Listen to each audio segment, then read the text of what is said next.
नमस्कार, first aid में आपका स्वागत है। दिल्ली स्टूडियो से मैं हूं मिहिर। नमस्कार, मैं हूं वीरेंद्र कुमार। आज संकेत अच्छे, समीकरण अच्छे और 82-50 पर खुलने की पॉसिबिलिटी काफ़ी अच्छी खासी नहीं। जी हाँ, बिल्कुल पॉसिबिलिटी अच्छी है और अब डेफिनेटली जो फोकस है वो क्लियरली आज भी रहने वाला है इंडियन स्टोरीज पर। SGX निफ्टी अब देखिए 54 पॉइंट ऊपर इस समय 8262 पर ऊपर से आज एक्सपायरी, और अगर ये एक्सपायरी 8250 के ऊपर भी हो जाती है तो आई थिंक जिसके संकेत हैं भी, तो पिछले हफ्ते जो डर था वो पूरी तरह से इसके बाद नहीं। जी हाँ, दूसरी चीज़ एक और मैं इनफैक्ट शेयर करना चाहूँगा।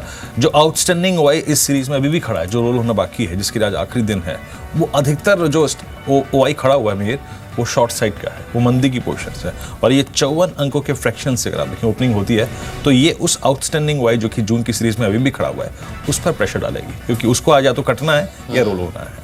तो ये बड़ी चीज़ अगर आप देखें जो कि बाजार को एक ट्रिगर देगी। बिल्कुल, चलिए खुला है। इस बीच इंडिकेटिव टिक्स में देखते हैं संकेत क्या है मार्केट के लिए। एक तो L&T आप देखिए करीब 1% ऊपर खुला है इंडिकेटिव टिक्स में। साथ ही जो कुछ स्टॉक्स जिस पर इस समय संकेत आ रहा है उसमें ACC हल्के से हरे निशान में। टाटा स्टील, इन्होंने बयान दिया है कि जो ब्रेग्जिट है उसका इम्पैक्ट UK की जो इनकी एसेट सेल होने वाली है उस पर नहीं होगा। ये करीब ½ % ऊपर। निफ्टी इस बीच आप देखिए करीब 9 पॉइंट ऊपर इंडिकेटिव टिक्स में 8212 के पास। और SBI आज भी लीड करते हुए करीब 1.25% ऊपर। मैंने कहा था आज सुबह की इनिशियल कमेंट्री में, इस बीच अगर आप देखें 67 के मुकाबले अगर आप देखें 67.55 पे, तो भारतीय रुपए ने यहाँ पर एक अच्छा मूव दिया है।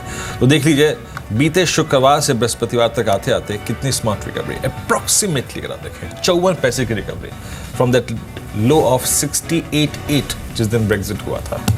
खैर, अब थोड़ा सा हाउस व्यूज पे फोकस करते हैं। एग्जैक्टली हाउस व्यूज ने लेटेस्ट डेवलपमेंट्स पे, स्टॉक्स पे, इंडेक्सेस पे क्या रखा है व्यू अंचल से। अंचल, मॉर्निंग।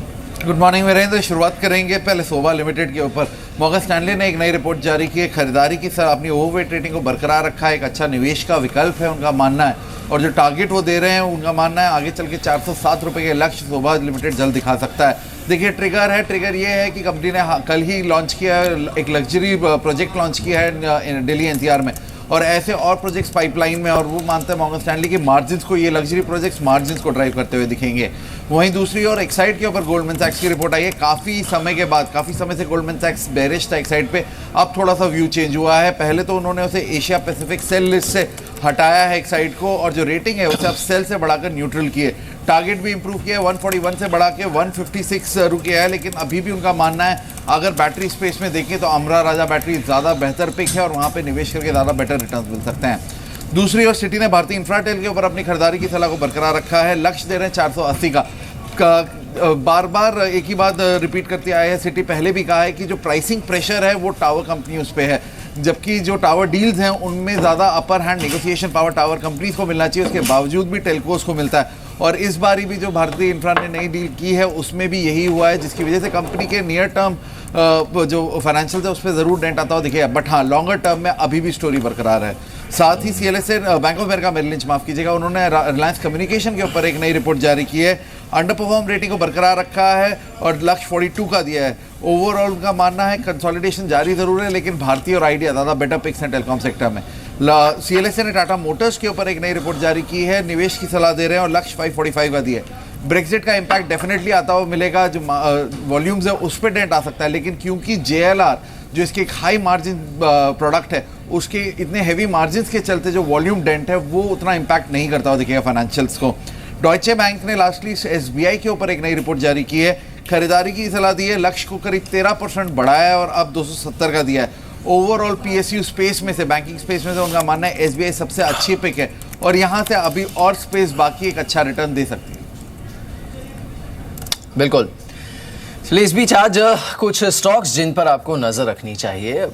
हालांकि एक्सपायरी है तो ऑब्वियसली इसका इम्पैक्ट रहेगा, लेकिन ये स्टॉक्स ऐसे हैं जिस पर आज के दिन में आप नज़र रख सकते हैं। एक तो सेटको है, NSE से लिस्टिंग की मंजूरी इन्हें मिली है और ये कल NSE पर लिस्ट होगा, तो ये एक ऐसा काउंटर है जिस पर आप नज़र रख सकते हैं। साथ ही स्टॉक स्प्लिट को मंजूरी मिली है मिंडा इंडस्ट्रीज़ के, तो इस पर नज़र रख सकते हैं। ये काउंटर करीब 1% ऊपर। मेजेस्को, इस पर नज़र रख सकते हैं आप, और मेजेस्को ने iSign के साथ एक करार किया है, तो इस पर आप नज़र रख सकते हैं। काउंटर 529 के आसपास इलेक्ट्रॉनिक सिग्नेचर मैकेनिज्म जो है उसे लेकर इन्होंने करार किया है। और साथ ही नज़र रख सकते हैं आप MCX, CME ग्रुप यहाँ पर हो सकता है कि हिस्सा खरीद सकता है, तो इस पर आप नज़र रख सकते हैं। इस बीच धर्मेश कांत हमारे साथ जुड़े हैं, उनसे बात करते हैं। धर्मेश, मॉर्निंग टू यू, शुक्रिया इस बातचीत में शामिल होने के लिए।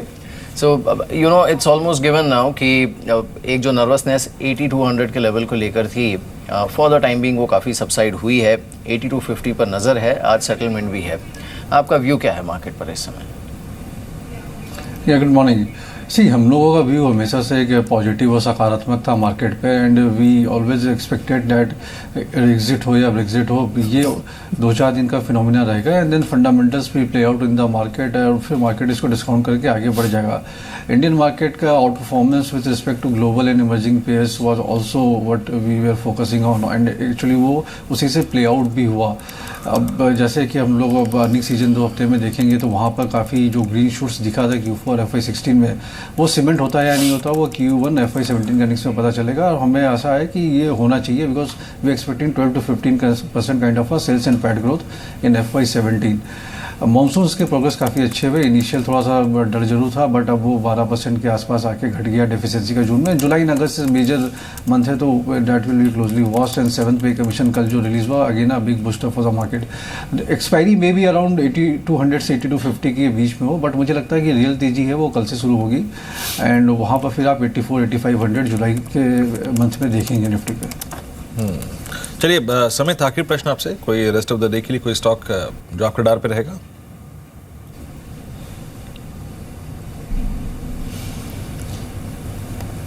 देखिए, HDFC लिमिटेड है जिसके चार्ट स्ट्रक्चर काफ़ी अच्छे लग रहे हैं। कल उसने अच्छा खासा क्लोज दिया है, ऑलमोस्ट एट डेज हाई दिया हुआ है।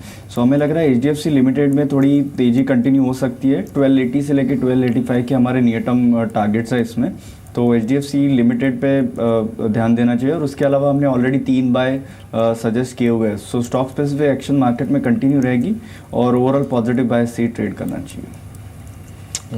बिल्कुल। चलिए समित, शुक्रिया हमारे साथ इस बातचीत में शामिल होने के लिए।